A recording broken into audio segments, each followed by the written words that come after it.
es un ganar-ganar. Conoce más en bancoamazonas.com. Fin de espacio promocional y publicitario. Usted escucha la revista de opinión Democracia.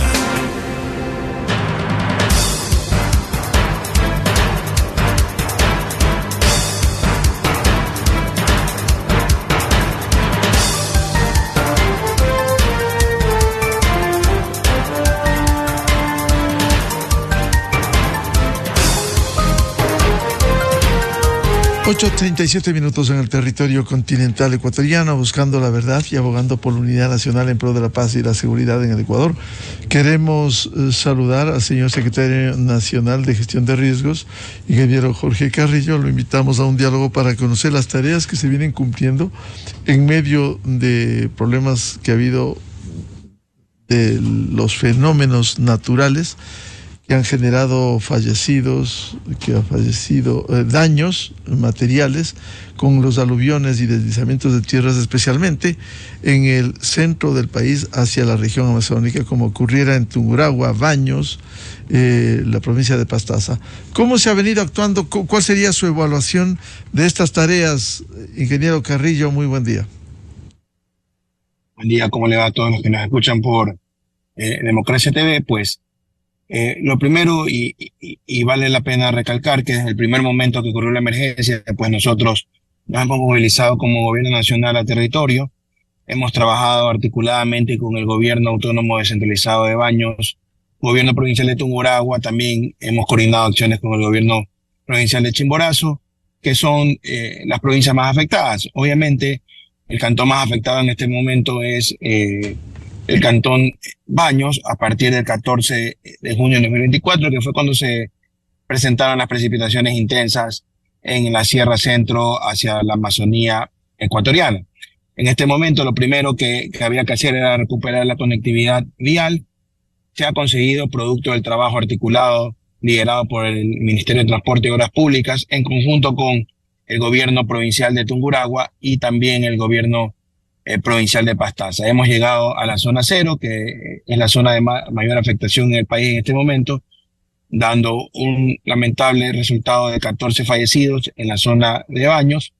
También tenemos 27 heridos y esto es importante. También se han salvado algunas vidas, y eso también es importante recalcar, ¿no? Que los trabajos de búsqueda y rescate, teníamos al comienzo alrededor de 14 personas reportadas como desaparecidas. Algunas han sido encontradas con vida, y eso también es importante destacar la labor que hacemos como Secretaría en conjunto con los cuerpos de bomberos. En ese sentido, luego de ese balance que usted ha hecho, ¿en qué condiciones están hoy, una vez que se han tomado los correctivos, las medidas, la apertura de vía, etcétera, y se ha atendido a quienes fueron golpeados por este fenómeno natural?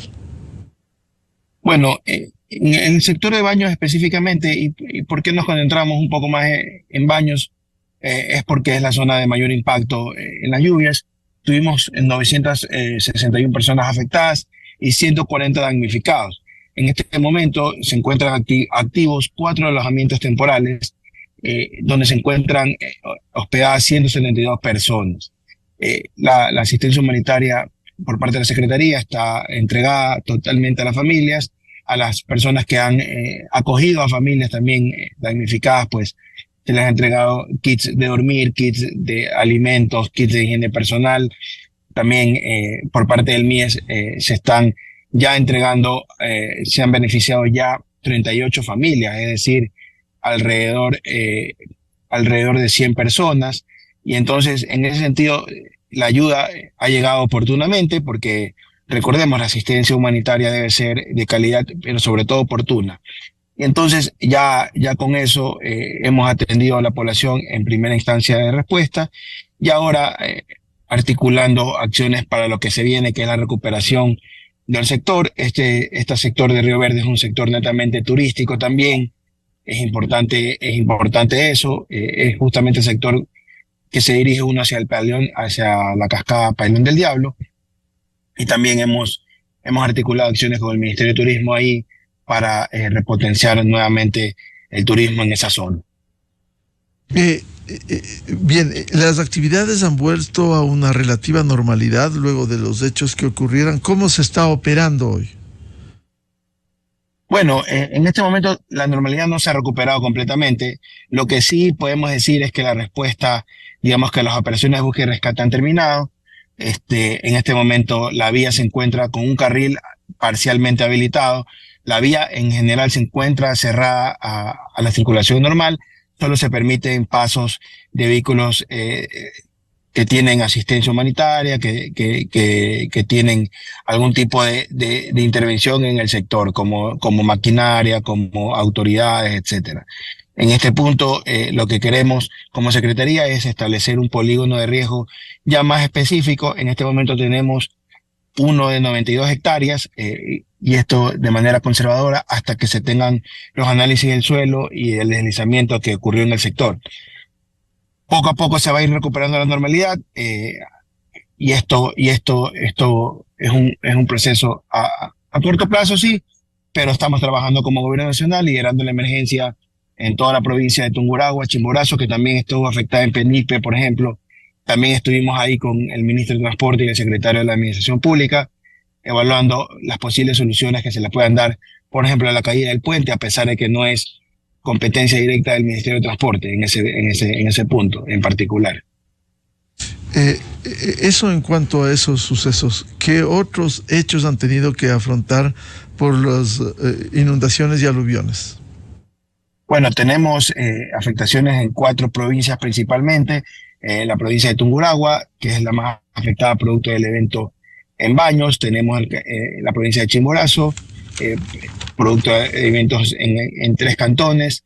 También tenemos en Morona, donde también hemos llegado con asistencia vía aérea, producto de las inundaciones, porque allá los problemas fueron mayormente inundaciones, no así en las provincias de Tungurahua y Chimborazo, donde el problema básicamente fueron deslizamientos en algunos casos y colapso de puente, específicamente en Penipe. También hemos llegado con asistencia en Napo y en el momento la situación se encuentra controlada. Ahora tenemos que coordinar acciones con el MAC, con el MIDUBI, con MIPRO, para la recuperación del sector dependiendo de las competencias. ¿Y cómo se ha venido coordinando precisamente con los gobiernos autónomos descentralizados? Porque ellos tienen también su obligación de establecer sus unidades que les permita coordinar frente a estos fenómenos naturales. Pues sí, específicamente con el GAT de Baños hemos coordinado muy bien.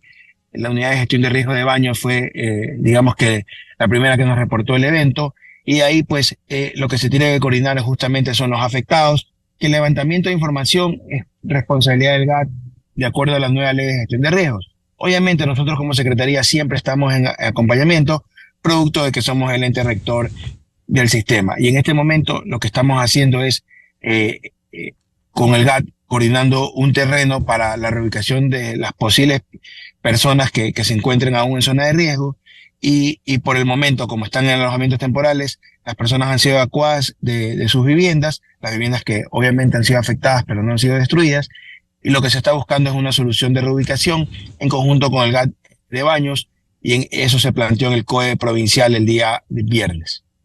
¿Y cómo está el tema de presupuestos? ¿Con cuánto cuenta la Secretaría de Gestión de Riesgos? Porque se ha mencionado que debido a las condiciones de la caja fiscal, recientemente se redujo el presupuesto de la Secretaría de Riesgos. Bueno, esa es una información imprecisa. Realmente la Secretaría tiene un presupuesto, tiene 2 presupuestos, como todas las instituciones del Estado. Tiene un presupuesto de gasto corriente que es de 10.800.000 y un presupuesto de gasto de inversión que es de 8,5 millones.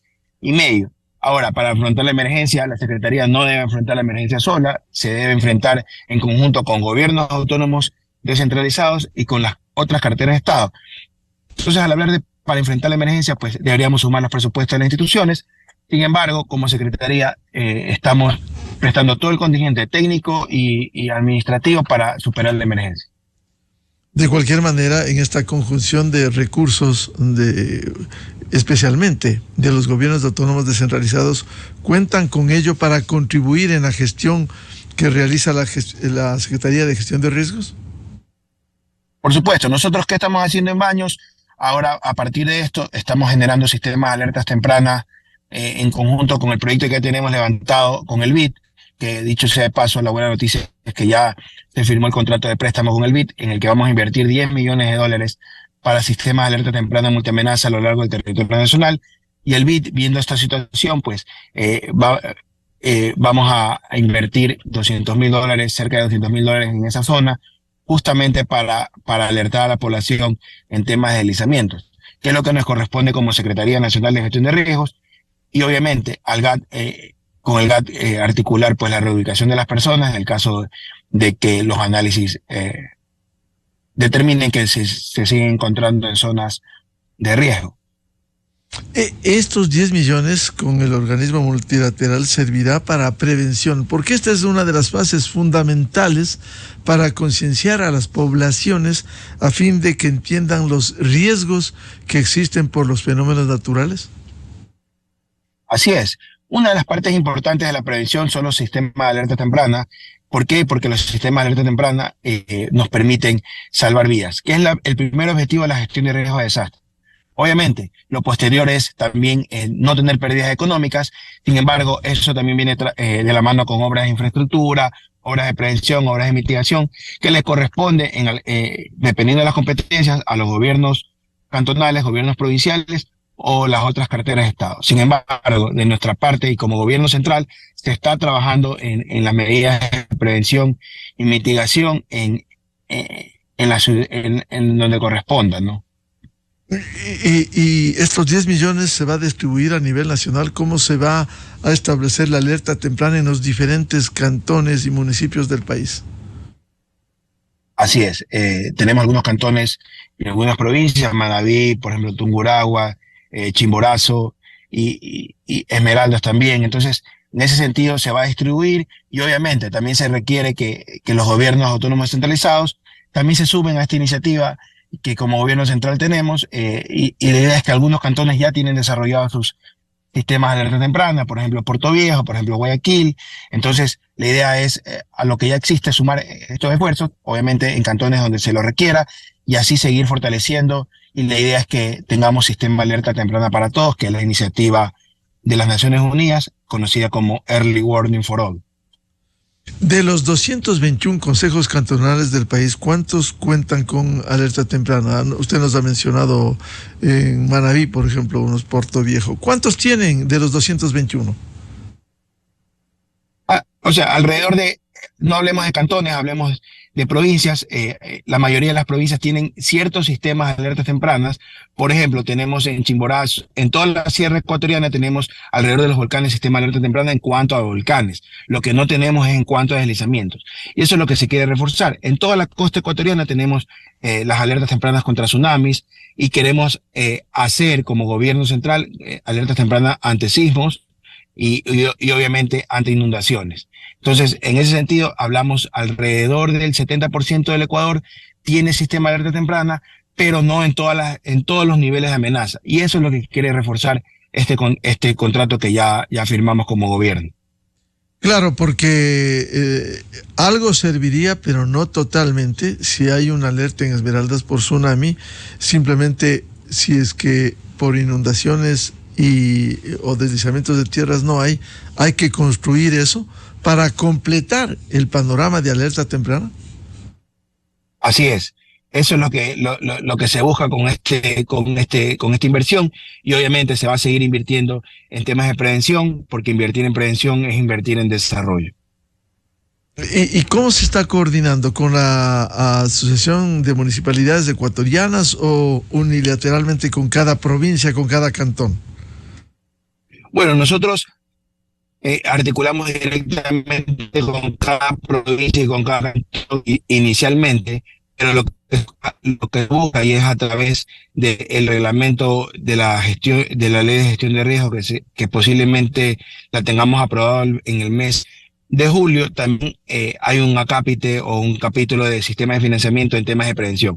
Nosotros en este momento como Secretaría estamos trabajando con algunos municipios en temas de prevención, en algunos casos con invirtiendo recursos, en algunos casos de manera técnica, con asesoramiento, por ejemplo en Choneco, por ejemplo en Cuenca, por ejemplo en Guayaquil también, que se han iniciado las conversaciones con las unidades de gestión de riesgos para trabajar en un plan nacional de la prevención de riesgos que ya existe, sin embargo no se ha reforzado. Y esa es la idea de la Secretaría, a través de lo que se conoce como el Atlas Nacional de Riesgos, pues tener identificado las zonas de riesgo a nivel país, al nivel de detalle que necesitamos, y obviamente a partir de ahí pues tomar los correctivos que sean necesarios, porque no es solo suficiente con analizar el riesgo, sino también qué hacer con ese riesgo. Ya una vez identificado, pues prevenirlo, y si no se puede prevenir del todo, pues mitigar sus efectos.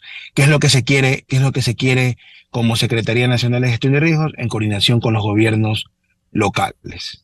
Usted ha citado la ley de gestión de riesgos, es importante como todo instrumento jurídico, pero si no va acompañado de recursos, muy poco va a servir. A ver, es que ahí hay una interpretación incorrecta de lo que significa la gestión de riesgo de desastre. La gestión de riesgos no debe ser vista como algo adicional. ¿Por qué? Porque si es visto como algo adicional, obviamente se trata independientemente de las obras que normalmente se construyen. Por ejemplo, para construir un puente debe considerarse la gestión de riesgos. No es que yo analizo la gestión de riesgos del puente aparte del diseño normal del puente. Lo mismo para un edificio, lo mismo para hacer crecer las ciudades. La gestión de riesgos debe estar incluida dentro de la planificación, dentro de los diseños, etcétera. Lo que pasa es que no se ha incluido.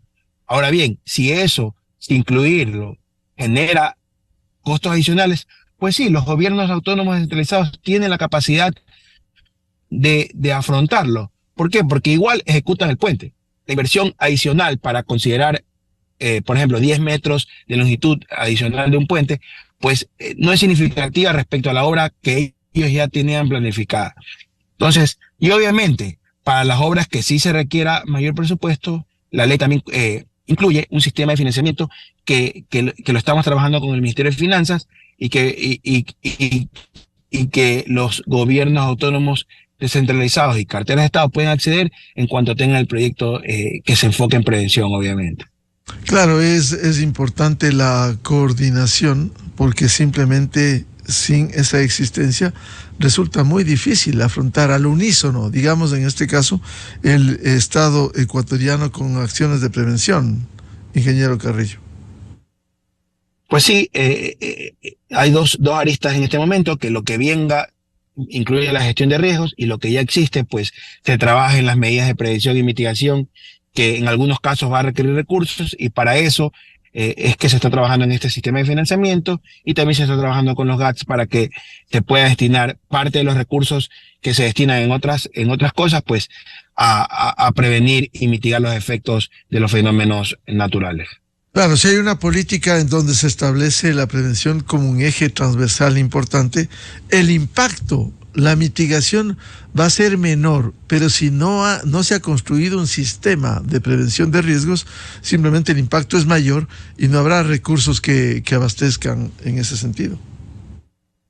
Por supuesto, y usted bien lo dice, por cada dólar que se invierte en prevención nos ahorramos 15 en reconstrucción. Entonces hay que ver el tema de la prevención como una inversión a largo plazo, y eso se ha conseguido con la ley, y en este momento también tenemos el eje de gestión de riesgos que está incluido dentro del Plan Nacional de Desarrollo. Ahora los gobiernos autónomos descentralizados deben cumplir con estos indicadores de invertir en prevención, y obviamente cuando salga el reglamento, si los gobiernos no lo cumplen, pues como ente rector procederemos a las sanciones correspondientes.